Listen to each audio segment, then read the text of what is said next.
Assalamualaikum warahmatullahi wabarakatuh. Perkenalkan, saya Era Nurdiansari dengan NIM 017 dari kelas 4 APGSD. Nah, di sini saya akan mengulas ulang materi terkait teori-teori yang mendukung penggunaan media pembelajaran berbasis ICT. Oke, jadi sebelumnya kita harus tahu dulu apa itu teori.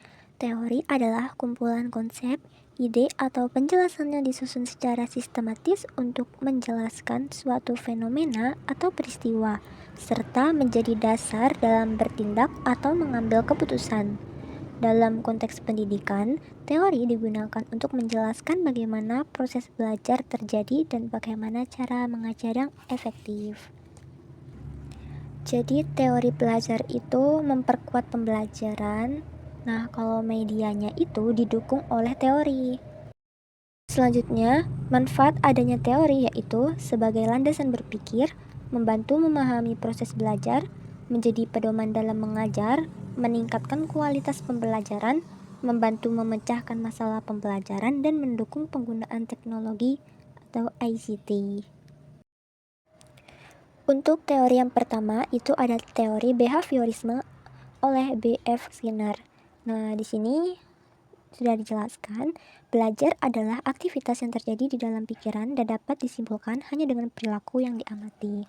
Nah, dalam teori behaviorisme ini, itu contohnya ada dalam peraturan sekolah, di mana dalam peraturan sekolah itu terdapat peraturan menggunakan seragam, kemudian peraturan sebelum belajar harus berdoa, dan lain-lain. Nah, intinya yang ada dalam peraturan sekolah itu termasuk ke dalam teori behaviorisme.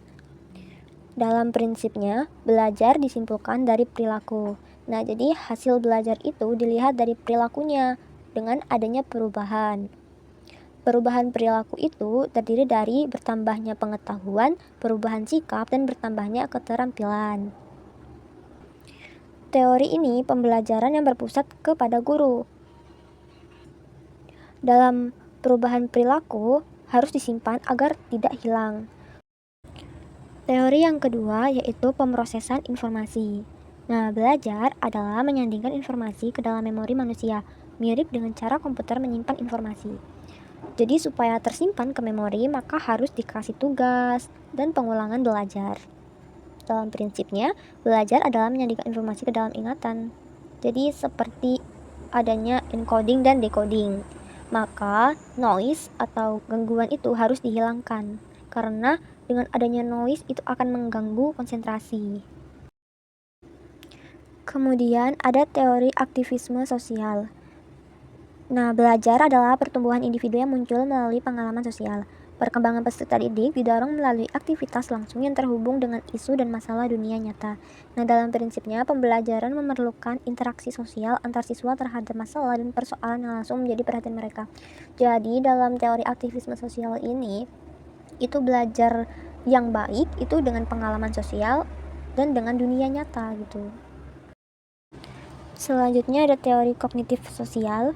Ini hampir sama dengan teori aktivisme sosial, di mana belajar adalah kegiatan pengolahan informasi yang dihasilkan dari interaksi antara perilaku lingkungan dan faktor siswa.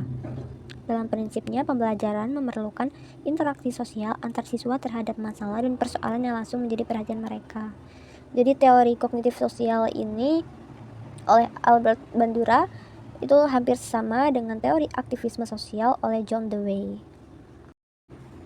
Selanjutnya ada teori scaffolding. Ini belajar adalah perkembangan kognitif yang dibentuk oleh perbedaan individu dan pengaruh budaya. Jadi dalam teori scaffolding ini, di mana lingkungan ini akan membentuk perkembangan peserta didik. Kalau lingkungannya itu toksik, maka siswa juga akan ikut toksik. Nah, anak-anak tidak bisa belajar sendiri, maka harus ada bantuan atau scaffolding ini atau orang dewasa.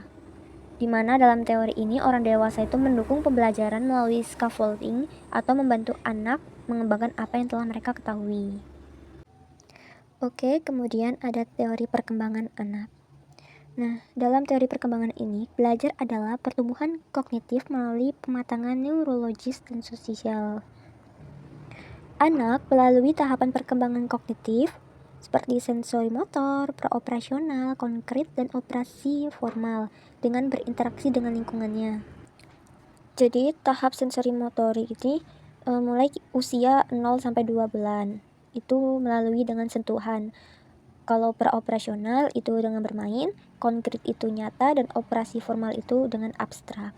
Jadi anak usia SD belum bisa dengan pembelajaran yang abstrak. Jangan disuruh untuk membayang-bayangkan. Harus lebih ke konkretnya, karena anak SD itu belum sampai perkembangannya. Kalau dipaksakan dengan pembelajaran yang belum sesuai oleh usianya, itu adanya ketidakseimbangan.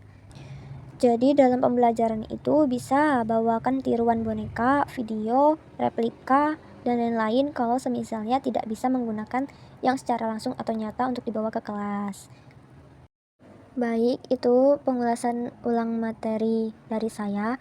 Apabila ada salah kata, saya mohon maaf. Saya akhiri. Wassalamualaikum warahmatullahi wabarakatuh.